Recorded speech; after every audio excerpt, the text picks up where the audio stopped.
Halo sahabat film dimanapun kalian berada. Kali ini saya akan menceritakan sebuah film bertemakan kungfu yang mungkin dulu di tahun 2009 pernah kalian tonton di salah satu TV swasta. Sebut saja Indosiar.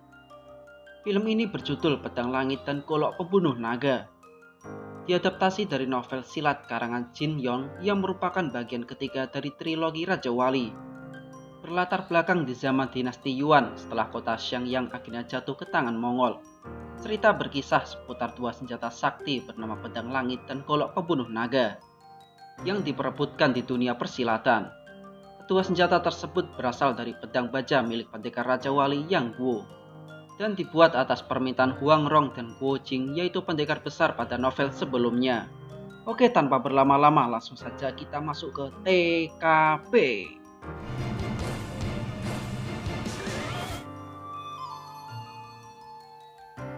Di awal film kita diperlihatkan rombongan manuk-manuk yang tengah mengitari seseorang bermain kecapi. Terlihat pria berambut putih panjang ini memainkan kecapi dengan tenaga dalamnya.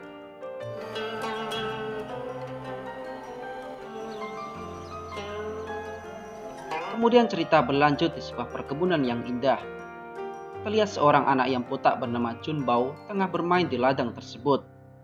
Rupanya ia tidak sendiri, bersama gurunya bernama Kwok Yen yang tengah memperlihatkan seni kungfu untuk menyiram tanaman.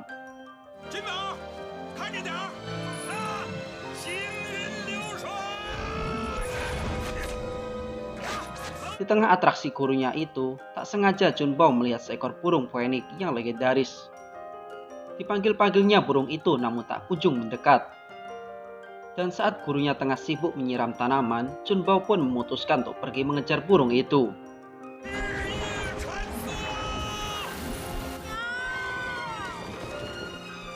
Guru Kwok yang mengetahui hal itu pun langsung ikut mengejar Jun Bao. Rupanya burung itu mengarah ke pria berambut putih yang bermain kecapi tadi, yang ternyata ia adalah ketua perguruan sekte Kunlun. Sesampainya di sana, rupanya suara genderang air milik Guru Kwok membuat ketua Kunlun itu tak berselera bermain kecapi lagi. Akhirnya ia mengajak Guru Kwok untuk bermain bidak.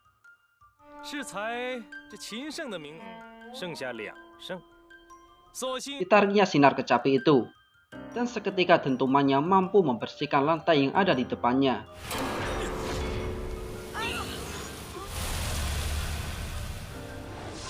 Guru Kwok pun tak tinggal diam, ia berjalan ke arah bidak lantai. Dan dengan tenaga dalamnya, ia mampu membuat getaran hebat yang menghancurkan lantainya. Melihat hal itu, ketua Kunlun mengaku kalah dan mengajak Guru Kwok untuk bermain pedang. Seketika muncul pedang dari balik kecapi miliknya. Pertarungan pun tak terhindarkan antara mereka berdua. Sekalipun kaki dirantai dan hanya bersenjata genderang air, rupanya Guru Kwok mampu mengimbangi serangan ketua Kunlun itu.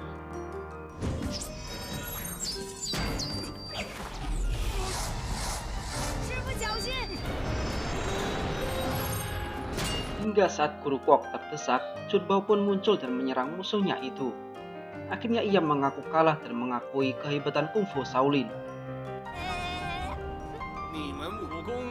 Bersama dengan datangnya biksu Shaolin beserta rombongan, ketua Kunlun itu pun pergi. Namun ia menyempatkan menyampaikan pesan dari Wan Sai bahwa gulungannya ada di minyak. Semuanya pun tak mengerti perkataan itu. Karena Jun Bao telah melanggar peraturan Shaolin yaitu keluar dari perbatasan, akhirnya gurunya pun memerintahkan Jun Bao untuk ditangkap. Guru Kwok yang melihat hal itu pun langsung menyerang balik para murid Shaolin. Namun tiba-tiba melesat tongkat biksu yang mampu menghancurkan genderang air milik Guru Kwok. Akhirnya Guru Kwok pun menyuruh Jun Bao masuk ke genderang air miliknya dan membawanya pergi dan berlari sejauh 20 mil tanpa henti. Hingga beberapa hari kemudian Guru Kwok pun meninggal. Dan kini anak kecil bernama Jun Bao itu telah menjelma menjadi pria tua bernama Chang Sang-fung. Setelah kematian Guru Kwok, dirinya pun mengumpulkan kekuatan dan mendirikan sekte Wudang yang berada di perbukitan. Guru Chang sendiri mempunyai 7 murid dan mereka ini terkenal sebagai 7 kesatria Wudang. Di situ Guru Chang bertanya kemana salah satu muridnya bernama Toingan. Mereka pun menjawab bahwa Toingan sedang ada urusan di Fujian. Oleh karena itu, Guru Chang berharap di ulang tahunnya tanggal 9 April nanti, Toingan bisa kembali tepat waktu. untuk merayakan ulang tahunnya ke-90 nanti. Rupanya di tengah perjalanan Toingan tak sengaja melihat pertarungan antara sekte laut berpasir dan sekte elang. Merasa terancam, akhirnya sekte lautan berpasir pun mengeluarkan senjata garam beracun mereka. Para sekte elang pun merasa kewalahan karena betapa beracunnya garam milik musuhnya itu. Namun tiba-tiba muncul pasukan udara sekte elang yang menyerang musuhnya itu dengan jarum beracun. Di tengah kepanikan itu, salah satu anggota laut berpasir mengambil sebuah benda yang mereka sembunyikan di tumpukan garam, lalu pergi. Namun di belakang, rupanya sekte elang terus mengejarnya hingga mampu melumpuhkannya dengan tembakan jarum beracun.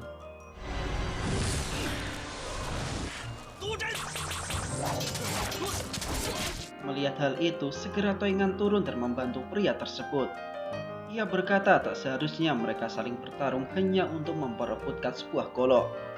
Dan tanpa pikir panjang, Toingan pun membawa pria terluka itu kabur bersama golok miliknya.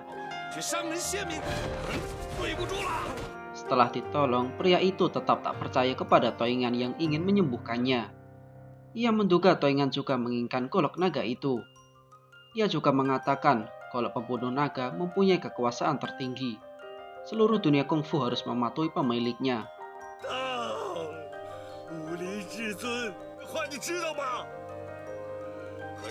Namun sesaat setelah mengucapkan itu, pria tersebut akhirnya meninggal dengan golok naga di sampingnya.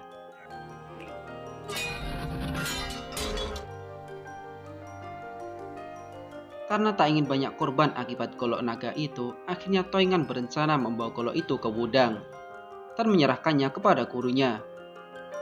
Namun di perjalanan pulang, Toingan malah diserang oleh sekte elang dan berhasil melumpuhkannya dengan jarum beracun.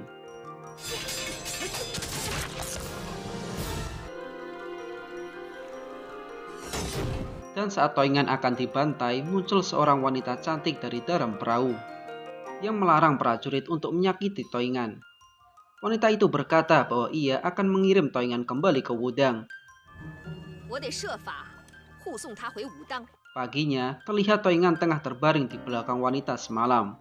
Dan ternyata wanita itu merupakan anak pemimpin sekte elang yang bernama Soso.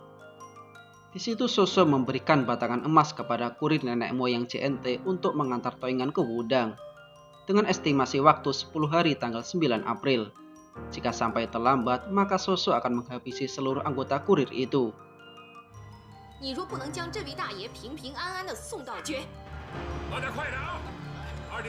Akhirnya rombongan itu pun memulai tugasnya, yaitu pergi ke Wudang untuk mengantarkan Toingan.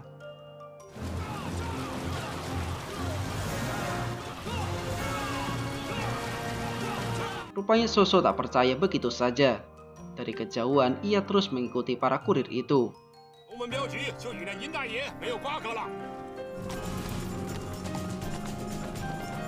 Singkat cerita, tanggal 9 April pun tiba. Di Wudang sendiri tengah sibuk merayakan ulang tahun Guru Chang ke-90 tahun. Namun di hari bahagia itu, Guru Chang justru merasa cemas karena Toingan tak kunjung kembali.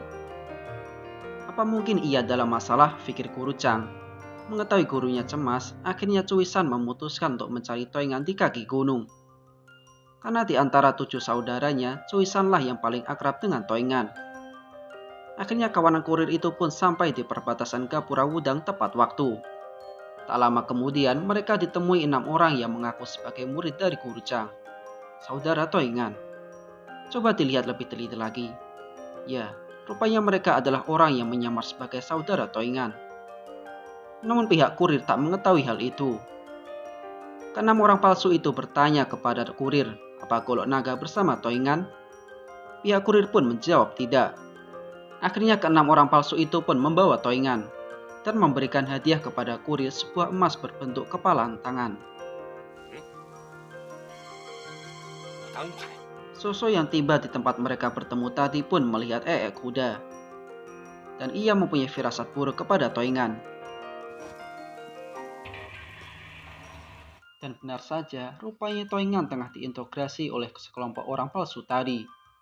Merasa pertanyaannya tak dijawab oleh Toingan, akhirnya salah satu dari mereka pun mematahkan seluruh tubuh Toingan dengan jurus peremuk tulang.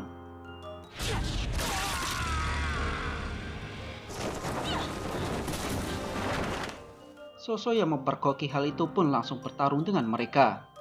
Namun mereka bukanlah tandingan Soso. Hingga saat Soso terkena serangan jarum, ia pun memutuskan untuk kabur.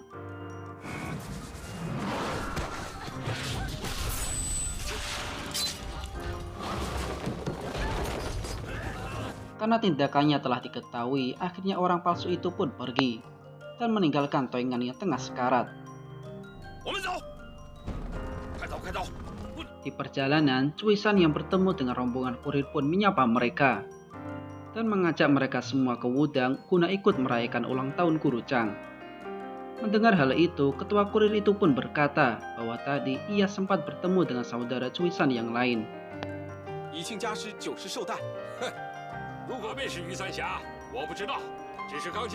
Mendengar hal itu, Cuisan pun kaget dan berkata bahwa kesemua saudaranya tak kemana-mana sedari tadi. Mereka semua berada di Wudang untuk menemani Guru Chang. Mendengar hal itu, ketua kurir pun kaget. Ia pun berkata yang sebenarnya bahwa telah menyerahkan seseorang yang sakit kepada orang palsu tersebut. Spontan Cuisan pun pergi setelah mendengar hal itu, memacu kudanya dengan kencang.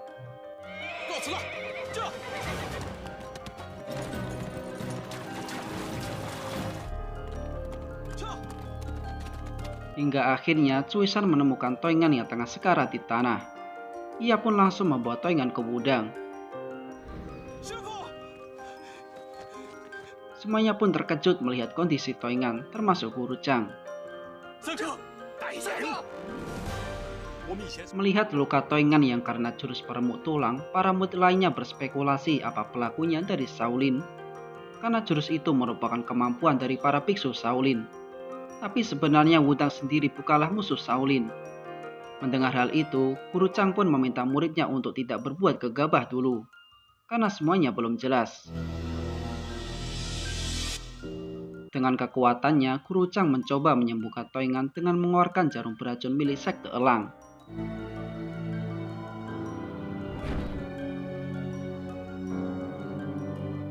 Setelah itu, ia berkata sekalipun Toingan sadar, ia akan tetap lumpuh selamanya. Mendengar hal itu, Cuisan pun tak henti-hentinya menangis, meratapi derita saudaranya itu.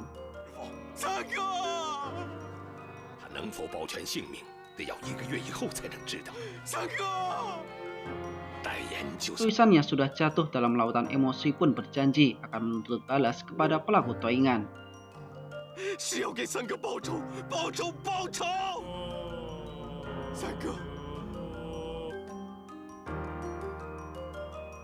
Malamnya, terlihat Guru Chang tengah khawatir dengan hilangnya golok naga, maka bencana besar di dunia persilatan akan muncul.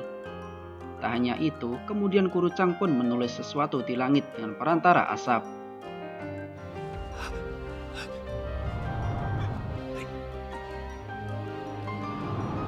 Dan gerakannya itu pun ditiru Cuisan yang tadi tak sengaja melihat gurunya itu.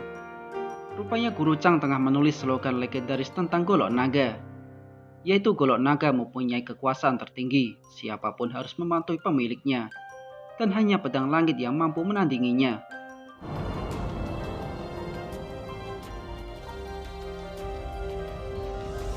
Bagaimana kisah berikutnya? Simak terus alur ceritanya. Bye-bye.